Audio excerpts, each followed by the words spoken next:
درود بر شما. من جواد ناطقی،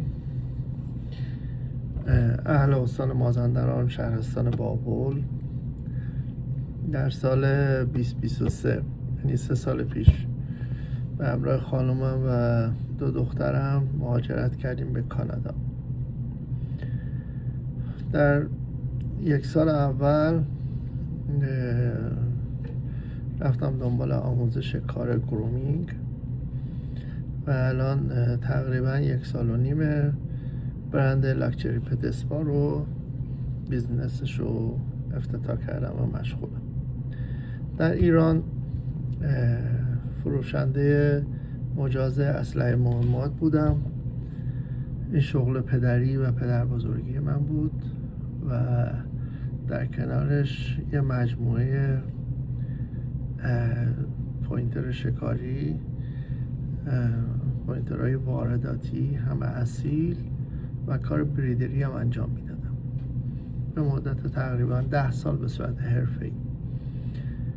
از زمان نوجوانیم چون خودم شکارچی بودم سگ‌های شکاری رو تربیت میکردم و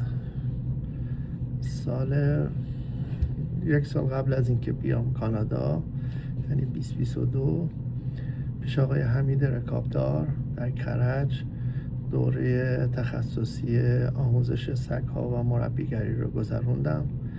دانشسرای بین‌المللی علوم پرورش آموزش سگ ایران، نماینده سازمان جهانی IQ. سگ‌های کار، فامیلی داگ و سگ‌های نگهبان رو گذروندم، ولی موقعی که میباد سگ معرفی میکردیم اونجا به عنوان پایان کار، من یکی از سگ‌هام که پرازی اسمش بود و پوینتر آلمان بود و از 40 روزگی اینو داشتم به مدت 3-4 سال، اینو معرفی کردم و اینها به عنوان مربی سگ شکاری منو قبول کردن.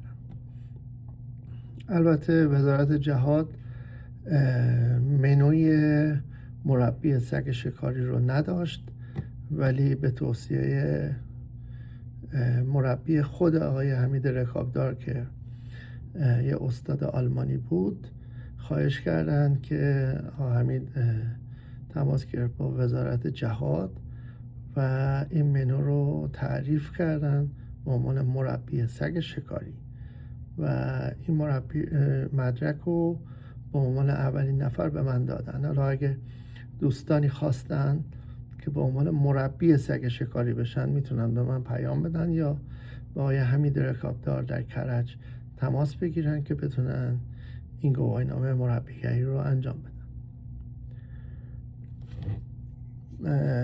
من عاشق شکار بودم و اومدم لایسنس اسلحه رو گرفتم و دنبال یک سگ شکاری لابرادور برای آموزش و شکار خودم میگردم.